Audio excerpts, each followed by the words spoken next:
La zona era una zona apta. ¿Por qué? Porque en esos momentos el Estado provincial lo que estaba haciendo era otorgar créditos a los productores para que ellos invirtieran en esa labor.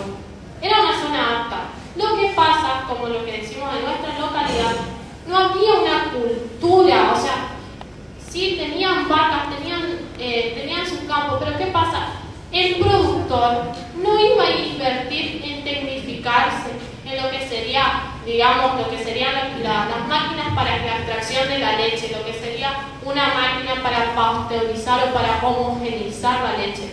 Esa cultura no estaba regada. Para el productor era un gasto innecesario. Lo que ellos querían, era trabajar, o sea, trabajar con la leche, pero sin invertir, o sea, utilizar el dinero en otras cosas. La zona era apta, por eso el gobierno provincial daba esos créditos. Ahora, lo que pasa es que los productores no querían invertir, no tenían arraigada, como dijo bien ese el entrevistado, la cultura del campo. No tenían arraigada en sus mentes y digamos que eran muy cabeza dura que con el paso del tiempo tampoco la arraigaron. Copelco le pagaba 90 centavos por litro de leche a los productores y encima ellos tenían que ponerle vacunas a sus vacas, cuidarlas y eso era lo que no hacían. En cambio, en el pueblo lo que hacían era salir a vender la leche de vaca así nada más y la vendían. La gente compra, porque en el pueblo compra leche de vaca de campo y venden mucho más caro. Entonces le convenía mucho más eso a los productores estar invirtiendo y que le paguen menos. Por lo que termina. Y con respecto a lo que sería lo textil, lo que sería el tema de la desmontadora. ¿Qué pasa? Es cierto, si nosotros nos vamos a lo que sería la contextualización de esa época, el algodón era el auge. ¿Por qué pasa? ¿Qué pasa? Hablamos de la sustitución. Para la década del 30 tenemos una crisis. ¿Qué pasa?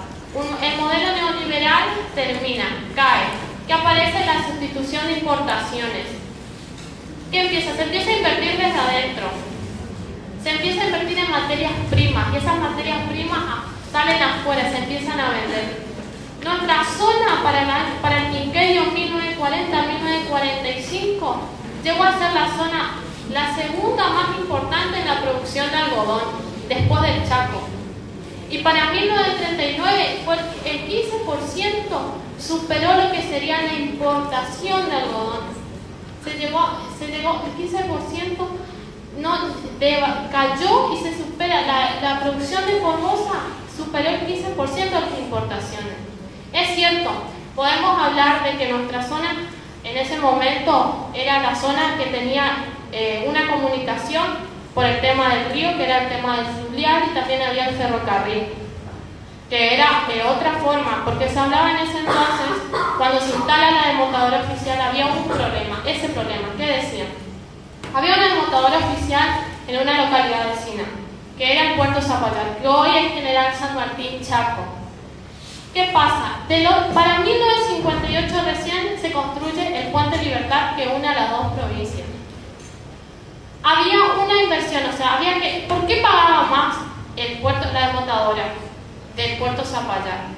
Porque los almacenes que compraban antes que se instale la desmontadora en Colorado decían que ellos tenían que invertir había un tema de transporte que salía caro y que por eso pagaban menos y que tenían que enviar por ferrocarril todas las importaciones, todo lo que sería el algodón, el cultivo. Por eso para el año 1939 la Junta Nacional del Algodón decide instalar esa desmontadora para equiparar los precios con la del puerto Zapallar.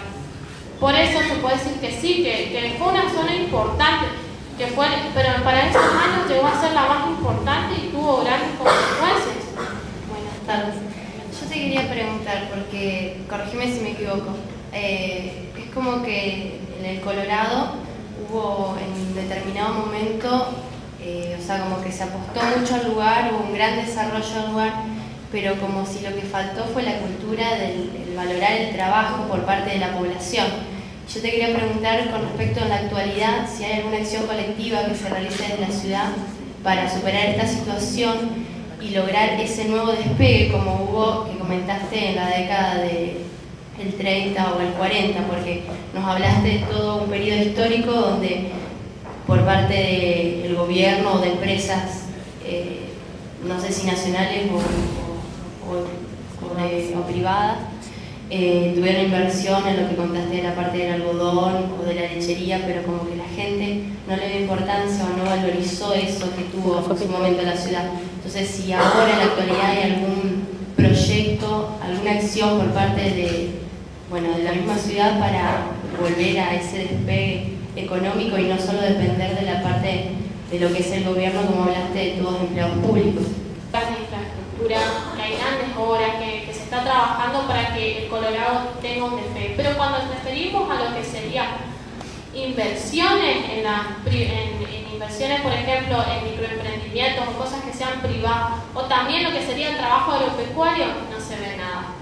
O sea, por parte de lo que serían las autoridades, no se ve hoy en día que ellos, digamos, respalden o por ejemplo, fuercen a la población a volver a eso y a tener un nuevo despegue. No, es cierto, hay un gran despegue. Vos ves, tenés mucho asfalto, tenés redes, tenés muchas, digamos, escuelas. Se invierte en lo que sería infraestructura, pero lo que sería en sí para despegar como producción el Colorado, para que vuelva a ser antes, no hay ningún tipo de respaldo, ningún empuje por parte de lo que sería el Estado o las autoridades. ¿No te parece que no hacen eso? O sea, el Estado no los apoya porque el pueblo tampoco pone ganas, porque se quiere quedar en lo de ellos y no se dejan influir con otras cosas? Se acostumbró a trabajar en lo público, en lo estatal. ¿Por qué? Porque digamos que las autoridades no forjan a que haya una inversión en lo que sería el campo, ni tampoco forjan a que las personas desarrollen sus propios microemprendimientos. Lo que en realidad ellos hacen es que se siga invirtiendo en lo que sería trabajar en lo público, ya sea a través de contratos, ya sea en el hospital, en el municipio. Es algo que no sale por parte de las autoridades hoy en este momento. Hay mucho trabajo, sí, para trabajar en las obras, pero nada más. La sociedad también busca su beneficio propio, porque para trabajar en industria, lo que sea, tiene que empezar desde cero, tiene que ser, y no está acostumbrado a nada de eso. Lo público te ofrece una obra social, te ofrece una jubilación, una seguridad en un futuro, para vos, para tus hijos, para lo que sea. Entonces, como que cada uno busca asegurarse lo propio, en vez de volver a trabajar al campo desde cero. Existen proyectos de microemprendimiento en el campo, pero también por parte de la provincia, pero no es grande. Pero también es como que uno busca estar bien.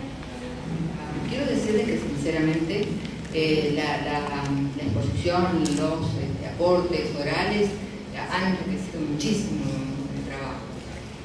Concretamente ustedes dicen, y lo reiterás, que contaban con muy poca bibliografía y que básicamente habían apelado a las entrevistas orales. Por otro lado, en el trabajo hay una referencia, concretamente, me parece que era el caso del gerente, ¿no?, de la láctea, en donde ustedes dicen que es muy poco lo que les aportó. La pregunta es, la experiencia de entrevistas, concretamente, ¿qué les brindó a ustedes para enriquecer la información que me parece que la tuvieron, bibliográfica o no sé, a través de algún otro